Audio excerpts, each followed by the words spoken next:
Hello everybody and welcome to Bright Weird. Interesting subject, this one that may be of benefit to some people. Before we get started, let me start off by saying if you're ill, go and see a doctor. There's nothing finer than modern medicine for making people well. But if that's not working for you or you want to consider an alternative way of thinking, then this video may be for you. This is 7 causes and 7 cures for illness according to the Hermetic philosophers.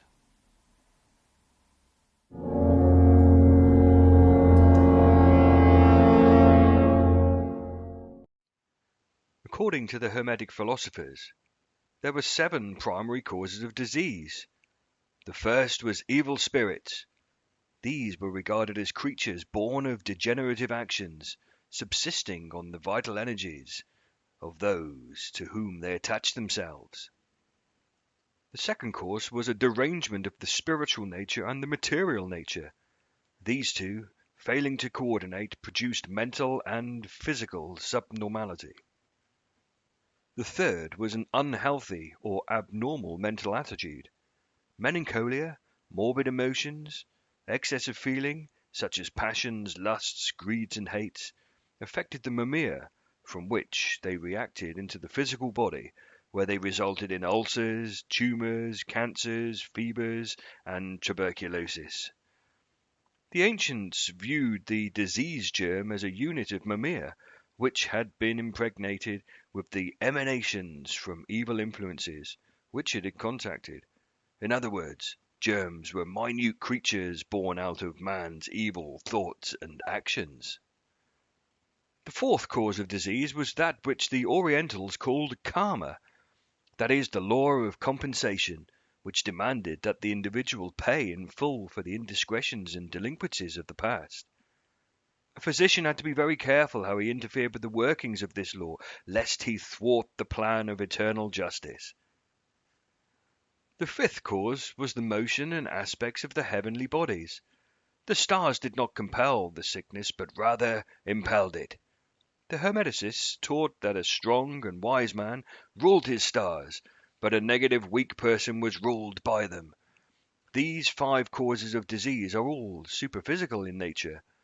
They must be estimated by inductive and deductive reasoning, and a careful consideration of the life and temperament of the patient.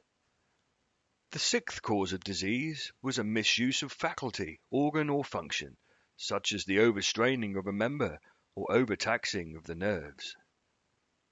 The 7th cause was the presence in the system of foreign substances, impurities, or obstructions. Under this heading must be considered diet, air, sunlight, and the presence of foreign bodies. This list of 7 causes does not include accidental injuries. Such do not belong under the heading of disease. Frequently, they are methods by which the law of karma expresses itself. According to the Hermeticists, disease could be prevented or successfully combated in 7 ways. First, by spells and invocations, in which the physician ordered the spirit causing the disease to depart from the patient. This procedure was probably based on the biblical account of the man possessed by devils, whom Jesus healed by commanding the devils to leave the man and enter a herd of swine. Sometimes the evil spirits entered the patient at the bidding of someone desiring to injure him. In these cases, the physician commanded the spirits return to the person who sent them. It is recorded that in some instances, the evil spirits departed through the mouth in the form of clouds of smoke, sometimes from the nostrils as flames. It is even averred that the spirits might depart in the form of birds and insects. The second method of healing was by vibration. The inharmonies of the bodies were neutralized by chanting spells and intoning the sacred names, or by playing upon musical instruments and singing. Sometimes articles of various colors were exposed to the sight of the sick, for the ancients recognized, at least in part, the principle of color therapeutics, now in the process of rediscovery. The third method was of the aid of talismans, charms, and amulets. The ancients believed that the planets controlled the functions of the human body, and that by making charms out of different metals, they could combat the malignant influences of the various stars. Thus, a person who is anemic lacks iron. Iron was believed to be under the control of Mars. Therefore, in order to bring the influence of Mars to the sufferer, around his neck was hung a talisman made of iron, and bearing upon it certain secret instructions, reputed to have the power of invoking the spirit of Mars. If there was too much iron in the system, the patient was subjected to the influence of a talisman composed of the metal corresponding to some planet having an antipathy to Mars. This influence would then offset the Mars energy and thus aid in restoring normality. The fourth method was by the aid of herbs and simples. While they used metal talismans, the majority of ancient physicians did not approve of mineral medicine in any form for internal use. Herbs were their favorite remedies. Like the metals, each herb was assigned to one of the planets. Having diagnosed by the stars the sickness and its cause, the doctors then administered the herbal antidote.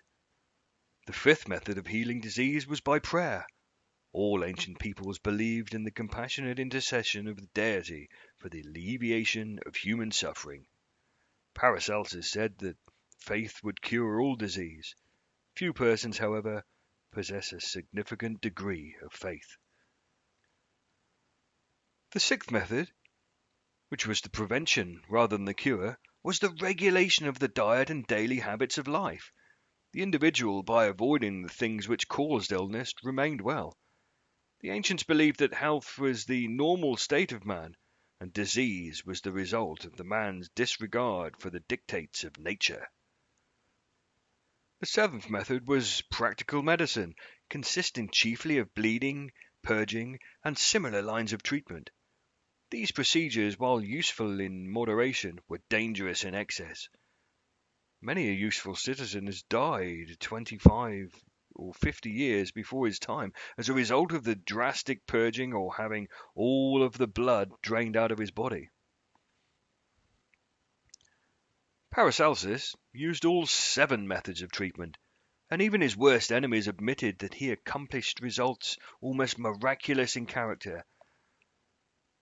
Near his old estate in Oinheim, the dew falls very heavily at certain seasons of the year, and Paracelsus discovered that by gathering dew under certain configurations of the planets, he obtained a water possessing marvelous medicinal virtue, for it had absorbed the properties of the heavenly bodies.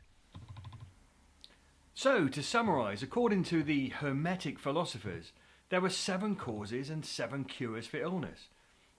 And the 7 causes were evil spirits, derangement of the spiritual and material nature, an unhealthy mental attitude, karma, the motion and aspects of the heavenly bodies, misuse of faculty, organ or function, and the presence in the system of foreign substances, impurities or obstructions.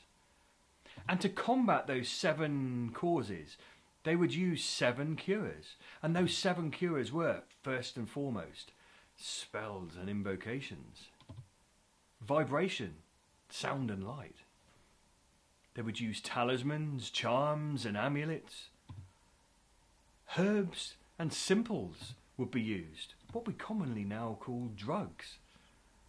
Prayer was very important, using the power of the mind. Prevention. Live a healthy lifestyle and you may not get ill. And the final one was practical medicine, which I'm not quite sure about this one, but you could say that practical medicine, in today's terms, is that of carrying out an operation. But with regards to bloodletting, I'm not quite sure. Let me finish off by saying, if you're ill, like I said at the start of this video, go and see a doctor. There's nothing finer than modern medicine for making you better. However, hopefully this video has been of some use to you and given you an insight into the way that the Hermetic philosophers once thought. I'm Steve. This has been Bright Weird. Thanks for watching.